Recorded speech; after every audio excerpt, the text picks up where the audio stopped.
When confronted with a problem involving the use of the reasoning faculties, individuals of strong intellect keep their poise and seek to reach a solution by obtaining facts bearing upon the question. Those of immature mentality, on the other hand, when similarly confronted, are overwhelmed.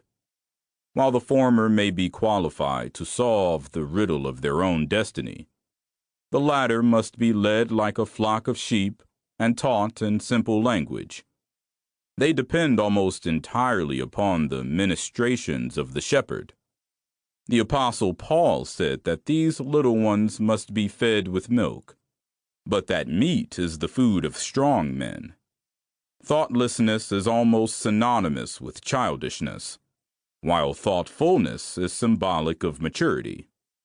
There are, however, but few mature minds in the world, and thus it was that the philosophic religious doctrines of the pagans were divided to meet the needs of these two fundamental groups of human intellect, one philosophic, the other incapable of appreciating the deeper mysteries of life.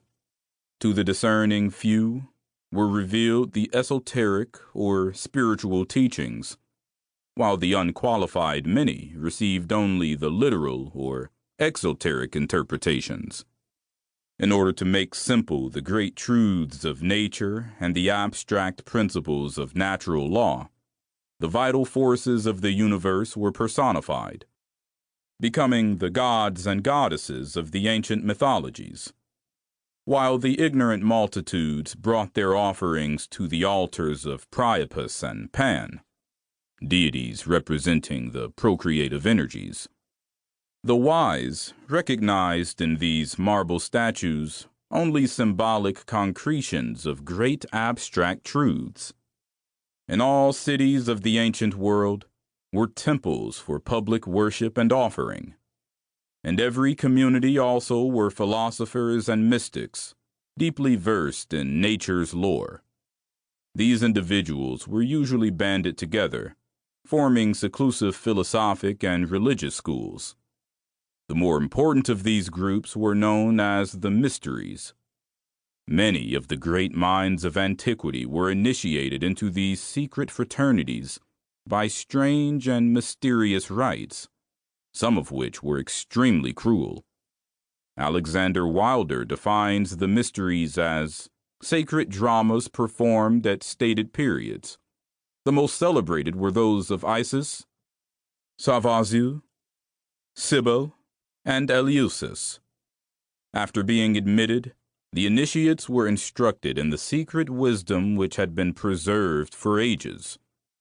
Plato, an initiate of one of these sacred orders, was severely criticized because in his writings he revealed to the public many of the secret philosophic principles of the mysteries.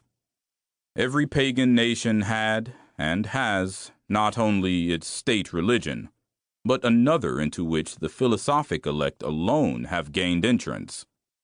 Many of these ancient cults vanished from the earth without revealing their secrets, but a few have survived the test of ages, and their mysterious symbols are still preserved. Much of the ritualism of Freemasonry is based on the trials to which candidates were subjected by the ancient Hierophants, before the keys of wisdom were entrusted to them. Few realized the extent to which the ancient secret schools influenced contemporary intellects, and through those minds, posterity. Robert McCoy, 33rd degree, in his General History of Freemasonry, pays a magnificent tribute to the part played by the ancient mysteries in the rearing of the edifice of human culture.